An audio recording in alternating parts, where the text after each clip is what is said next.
নমস্কার বন্ধুরা, কেমন আছেন সবাই? মাই গার্ডেন চ্যানেলে আপনাদের সবাইকে স্বাগত।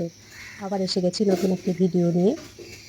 আজকে দেখব অ্যালোভেরা গাছের পাতা থেকে কিভাবে খুব সহজে সলিউশন তৈরি করে আমরা গাছের বৃদ্ধিতে সাহায্য করতে পারি। তো বন্ধুরা, চলুন এবারে দেখে নেওয়া যাক কী করে আমরা সলিউশনটা তৈরি করব। প্রথমে আমি এখানে হাফ বালতি পরিষ্কার জল নিয়েছি, আর নিয়েছি কিছু অ্যালোভেরার ফ্রেশ পাতা, যেগুলো বাগান থেকেই নিয়েছি। এবার একটা ধারালো ছুরির সাহায্যে আমি সব পাতাগুলো টুকরো টুকরো করে কেটে বালতির জলে ভিজিয়ে রাখবো। এক এক করে সব পাতাগুলো যখন কেটে নেওয়া হয়ে যাবে, খুব সাবধানে কাটতে হবে যেন আঙুল কেটে না যায়। দেখুন আমি কিভাবে কাটছি পাতাগুলো, ঠিক এইভাবে কেটে নেবেন। আর বালতির জলে পুরো 2 দিন মতো ভিজিয়ে রেখে দেবেন।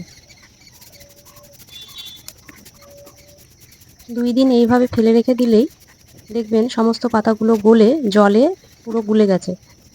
আপনি একটা সলিউশন তৈরি হয়ে যাবে। তখন এই সলিউশনটার সাথে কিছুটা খোলের জল মিশিয়ে, কিছুটা বললে ভুল হবে, হাফ বালতি অ্যালোভেরা সলিউশন আর হাফ বালতি খোলের জল মিশিয়ে আপনারা গাছের গোড়ায় গোড়ায় দিয়ে দিতে পারেন। এটা গাছের জন্য সত্যিই একটি ভীষণ উপকারী খাবার। গাছের মূলের বৃদ্ধির জন্যে এবং ফুল ও ফল আনার জন্যে এই দুটো সলিউশন এক করে আপনারা যদি ব্যবহার করেন তো অবশ্যই উপকার পাবেন।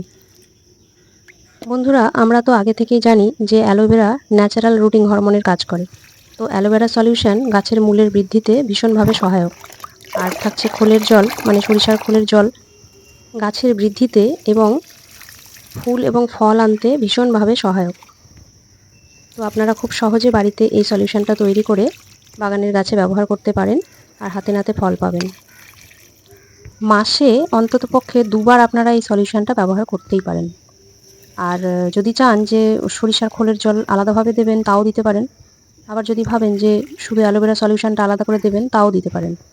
দুটোতেই সেম আপনারা ফলাফল পেতে পারেন, কোনো সমস্যা নেই। সব গাছে গাছে দেওয়া হয়ে গেছে। তো বন্ধুরা, ভিডিওটি কেমন লাগলো অবশ্যই কমেন্টে জানাবেন। আজকের মতো এটুকুই। দেখা হচ্ছে অন্য একটি ভিডিওতে। সবাই ভালো থাকবেন আর অনেক অনেক গাছ লাগাবেন।